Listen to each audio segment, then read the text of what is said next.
Hi folks, Thomas Henson here with thomashenson.com, and today is another episode of Big Data, Big Questions. So I'm excited to continue to be answering these questions. Today's question comes in from a YouTube comment. It's going to fall in around asking, what are some of the differences between a DBA and a data engineer? This channel focused a ton on data engineering, but it's also a really good question around, hey, where are we going from DBA? So where would a DBA fall whenever we're talking about data engineering and data science? And there has to be some synergy between those two roles. So find out what I think about that, how those roles are similar and some of the differences, and then also some tips if you're a DBA. At the end, I'll go through on how to kind of transition into that data engineering role. So find out more right after this.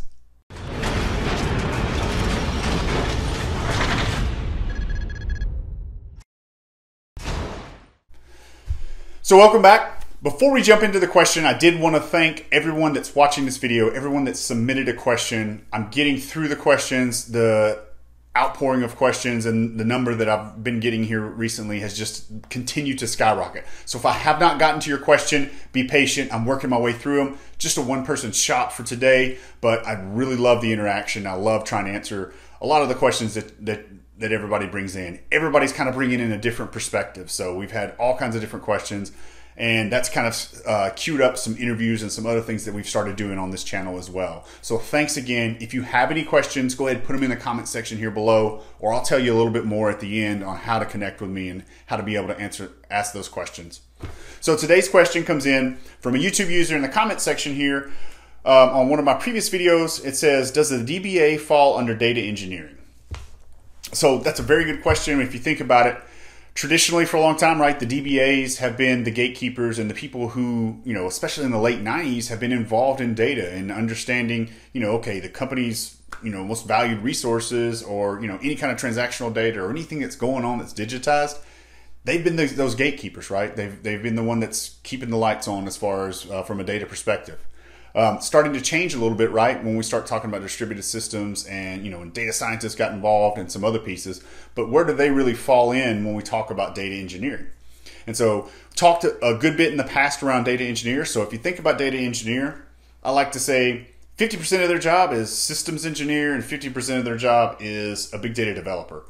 And so depending on how big your organization is or the organization or business unit you're working for, you might be split up, right? You might have a data engineer that does a lot of standing up the cluster and more systems engineering work to making sure the Hadoop cluster is working, meeting with vendors, talking about, adding capacity, adding new resources, even adding hardware to your systems. And then on the flip side, those developers are the ones, maybe working in Hive, right? Or maybe working in your SQL on Hadoop, writing some of the MapReduce jobs or Spark jobs, and doing kind of the twisting and the tuning from a development perspective.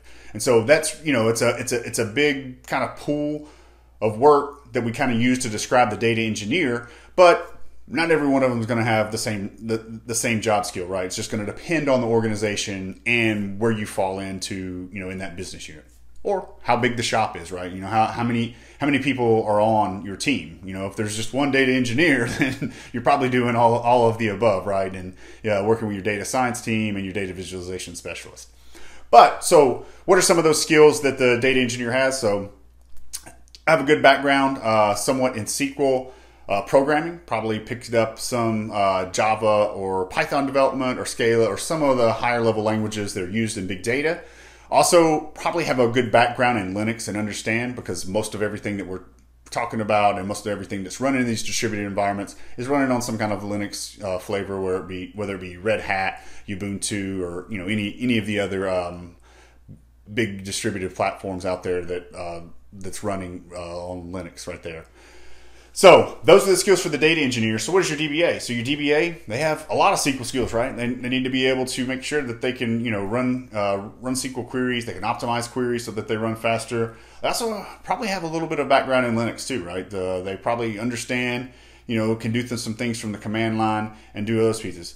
Most of their job is probably revolved around some form of ETL. So they've always done some kind of, hey, I've got some data here that's maybe in a semi-structured or an unstructured environment, and I need to be able to pull it into my database, right? So they probably have a little bit of coding skills from that perspective.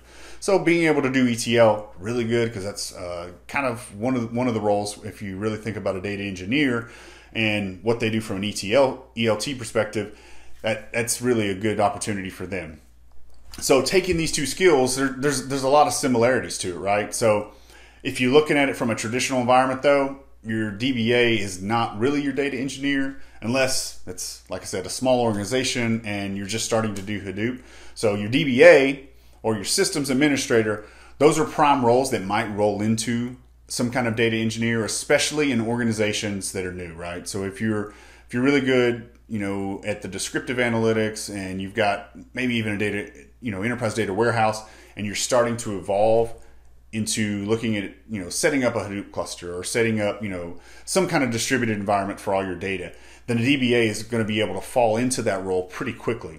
It's not a must that that's going to happen, but it's definitely a possibility. It's definitely an easy transition, right? Because what do we talk about the baseline skills? It's a little bit of, the ability for SQL, the ability to do some of coding, and then also being able to, administer those Linux environments. So if you're a DBA and you would like to move into a data engineering role, what kind of advice do I have to give you? So one of the first things that I would do is I would, take a skills assessment. And I'm not saying that you have to go out and find some kind of skill assessment online, but just find out kind of where you are as far as your skills. And you can just do a self-assessment on yourself, right? Like how much can I do from the Linux command line, right? What flavors of Linux do I understand and do I know? How comfortable do I feel there? Secondly, SQL. DBA, you're probably pretty strong at SQL, right? And then a little bit of coding too. What are some of the languages that you're good at? Have you done some scripting in Python? Have you done some scripting maybe in Java? Or, is it mostly from the command line, right? Some kind of bash scripting. Find out, kind of assess your skills there and then start to work on those. So if you have some Python or some Scala or some other higher level language, then I would start to look for big data tools and big data frameworks that use those different programming languages you have. So some of the Python or some of the Scala ones. Also, another big one that I think a DBA, the next big task for you is after you've kind of decided some of those and you're looking at some of the projects, the very first project that I would probably switch and recommend for you to do is find one of the SQL on Hadoops and get comfortable with it. So you can go with Hive, you can go with Presto, Phoenix, or Drill, there's a ton of those out there. Even looking at running some Spark SQL and some other pieces like that. I would go and look and find one of those and just really get more comfortable with it. I think it's going to be an easier task than saying, hey, maybe you don't have Java skills or maybe you don't have Python skills, and then jumping into being able to program with those. I would start trying to set up, even just from a sandbox, right? Go get the Hortonworks or the Cloudera sandbox, download it, run it in a VM on your local machine, and start interacting with one of their SQL on Hadoops. The most popular one, I think, is Hive. So if you're looking at it, I'd get in and start looking at Hive and see what are some of the similarities from, whatever databases that you're used to administering.